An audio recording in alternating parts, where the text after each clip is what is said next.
ಎಲ್ರಿಗೂ ನಮಸ್ಕಾರ. ನೀವು ನೋಡ್ತಾ ಇರ್ಬೋದು, ನಾನು ಇವತ್ತು ಮಲೆ ಮಹದೇಶ್ವರ ಬೆಟ್ಟಕ್ಕೆ ಹೋಗಿದ್ದೆ. ನಿಮಗೆ ಇದ್ರ ಮಲೆ ಮಹದೇಶ್ವರ ಬೆಟ್ಟದ ಮಾಹಿತಿನ ನಾನು ಕೊಡ್ತೀನಿ. ಬಸ್ ಸ್ಟ್ಯಾಂಡಲ್ಲಿ ನಾವು ಇಳ್ಕೊಂಡು ಅಲ್ಲಿಂದ ನಿಮಗೆ ಇದು ಮಹದೇಶ್ವರ ಸ್ವಾಮಿಯವ್ರದ್ದು ಪ್ರತಿಮೆ ಕಾಣಿಸುತ್ತೆ. ಅಲ್ಲಿಂದ ಮುಂದೆ ಬಂದಂಗೆ ಇನ್ಫಾರ್ಮೇಷನ್ ಸೆಂಟರ್ ಸಿಗುತ್ತೆ. ಮುಂದೆ ಹಾಗೆ ಇದು ರೈಟ್ ಸೈಡಲ್ಲಿ ನಡ್ಕೊಂಡು ಹೋದರೆ ನಿಮಗೆ ದೇವಸ್ಥಾನದ ದಾರಿ ಸಿಗುತ್ತೆ. ನೀವು ನೋಡ್ತಾ ಇರ್ಬೋದು, ತುಂಬ ಶಾಪ್ಸ್ ಇದೆ ಇಲ್ಲಿ. ಈಗ ನಾವು ಹೋಗ್ತಾ ಇರೋ ದಾರಿಲಿ ನಿಮಗೆ ಸಿಗೋದು ವಿಶ್ರಾಂತಿ ಮಾಡೋದಕ್ಕೆ ಒಂದು ದೊಡ್ಡದು ಒಂದು ಶೆಲ್ಟರ್ ಮಾಡಿದ್ದಾರೆ. ಇಲ್ಲಿ ಸಾವಿರಾರು ಜನ ನಾವು ಕೂತ್ಕೊಂಡು ತಂಗ್ಬೋದು. ನಾವು ಸುಸ್ತಾಗಿರುತ್ತೆ ಯಾರಾದರೂ ಅಲ್ಲಿ ಆ್ಯಕ್ಚುಲಿ ಟಾರ್ಪಲ್ಸ್ ಎಲ್ಲ ಸಿಗುತ್ತೆ, ದುಡ್ಡು ಕೊಟ್ಟು ತೊಗೊಂಡು ಅಲ್ಲಿ ನಾವು ರೆಸ್ಟ್ ಮಾಡ್ಬೋದು. ಅಲ್ಲಿಂದ ಮುಂದೆ ಬಂದಮೇಲೆ ನಿಮ್ಗೆ ಕಾಣಿಸ್ತಿರೋದು ಎಂಟ್ರೆನ್ಸು. ಅಲ್ಲಿಂದ ಮುಂದೆ ಬಂದರೆ ಸ್ಲಿಪ್ಪರ್ ಸ್ಟ್ಯಾಂಡಲ್ಲಿ ಬಂದು ಲೆಫ್ಟ್ ಸೈಡಲ್ಲೇ ಸ್ಲಿಪ್ಪರ್ ಸ್ಟ್ಯಾಂಡ್ ಇದೆ. ಸ್ಲಿಪ್ಪರ್ ನಾವು ಉಚಿತವಾಗಿ ನಾವು ಅಲ್ಲಿ ಬಿಡ್ಬೋದು.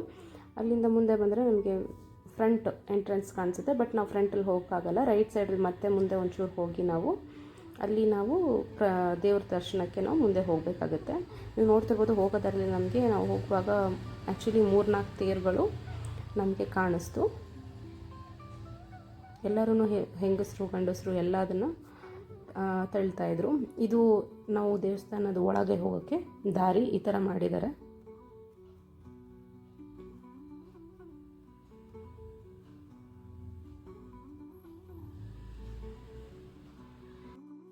ನೀವು ನೋಡ್ತಾ ಇರ್ಬೋದು, ಒಳಗಡೆ ಎಂಟ್ರ್ ಆಗಿದ ತಕ್ಷಣ ವಿಭೂತಿನ ಎಲ್ಲರಿಗೂ ಹಣೆಗೆ ಹಚ್ತಾರೆ.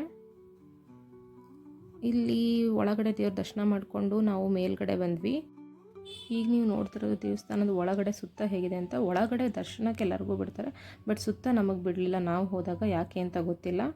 ಮೇ ಬಿ ಅಲ್ಲಿ ಏನಂತ ಹೇಳಿದ್ರು ಅಂದರೆ ಅರ್ಚನೆ ಯಾರ್ಯಾರು ಮಾಡಿಸ್ತಾರೆ ಅವ್ರಿಗೆ. ಅದು ಮುಗಿಸ್ಕೊಂಡು ನಾವು ಮೇಲ್ಗಡೆ ಇಲ್ಲಿ ದೇವ್ರ ದರ್ಶನ, ಇಲ್ಲಿ ಮೇಲ್ಗಡೆ ಬಸವನ ದೇವ್ರದ್ದು ಪ್ರತಿಮೆ ಇತ್ತು, ಅಲ್ಲಿ ನಾವು ಹೋಗಿ ಕೈ ಮುಕ್ಕೊಂಡು ಬಂದ್ವಿ. ಆಮೇಲೆ ನೀವು ನೋಡ್ತಿರ್ಬೋದು, ಈ ಥರ ಸುಮಾರು ಜನ ಉರುಳು ಸೇವೆ ಮಾಡ್ತಾರೆ, ಧೂಪ ಹಾಕ್ತಾರೆ ದೇವ್ರಿಗೆ.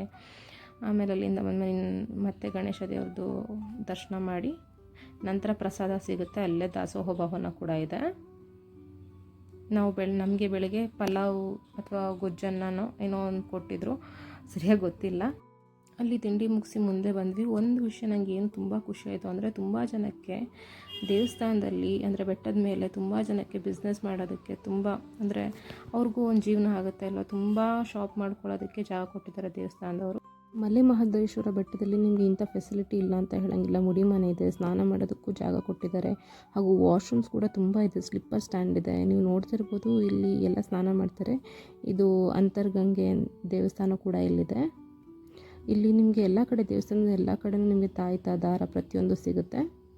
ದೇವಸ್ಥಾನದ ಸುತ್ತ ನೋಡೋ ಅಷ್ಟರಲ್ಲಿ ಮಧ್ಯಾಹ್ನ ಟೈಮ್ ಆಗಿತ್ತು. ಸೊ ನಮಗೆ ಮಧ್ಯಾಹ್ನ ಊಟಕ್ಕೆ ಪಾಯಸ, ಕುಂಬಳಕಾಯಿ ಪಲ್ಯ, ಅನ್ನ, ಸಾಂಬಾರು, ರಸಮ್, ಮಜ್ಜಿಗೆ ತುಂಬಾ ಚೆನ್ನಾಗಿತ್ತು. ಪ್ರಸಾದ, ಲಾಡು ಪ್ರಸಾದ ಸೇಲ್ ಕೌಂಟರ್ ಅಂತ ಇದೆಯಲ್ಲ, ಇಲ್ಲಿ ನಿಮಗೆ ಲಾಡು, ತೀರ್ಥ ಪ್ರತಿಯೊಂದು ಸಿಗುತ್ತೆ. ಅದು ಮುಗಿಸಿ ನಾವು ಮನೆಗೆ ಹೊರಟಿದ್ವಿ. ಬಸ್ ಬಗ್ಗೆ ಹೇಳಬೇಕು ಅಂದರೆ ನಿಮಗೆ KR ನಗರ, ಮೈಸೂರು, ಬೆಂಗಳೂರು ಮತ್ತು ಇನ್ನೂ ಹಲವಾರು ಜಾಗಗಳಿಂದ ನಿಮಗೆ ಡೈರೆಕ್ಟ್ ಬಸ್ ಕೂಡ ಇದೆ. ಮತ್ತು ನಾನು ಏನು ಹೇಳೋಕ್ಕೆ ಇಷ್ಟಪಡ್ತೀನಿ ಅಂದರೆ, ನೀವು ಒಂದು ಸಲನಾದರೂ ಲೈಫ್ ಟೈಮಲ್ಲಿ ಮಲೆ ಮಹದೇಶ್ವರ ದೇವಸ್ಥಾನಕ್ಕೆ ಬರಬೇಕಂತ ಕೇಳ್ಕೊತೀನಿ. ಹಾಗೂ ನಿಮಗೆ ಟ್ರಾವೆಲ್ ಎಕ್ಸ್ಪೀರಿಯನ್ಸ್ ಇದೆಲ್ಲ, ಕರ್ವ್ಸ್ ಇದೆಲ್ಲ ತುಂಬ ಚೆನ್ನಾಗಿದೆ. ಅಷ್ಟು ವೀಡಿಯೋಗಾಗಿ ಲೈಕ್, ಕಮೆಂಟ್, ಶೇರ್ ಮಾಡಿ. ಡೌಟ್ ಇದ್ದರೆ ಕಮೆಂಟ್ ಬಾಕ್ಸಲ್ಲಿ ಕಮೆಂಟ್ ಮಾಡಿ. Thank you.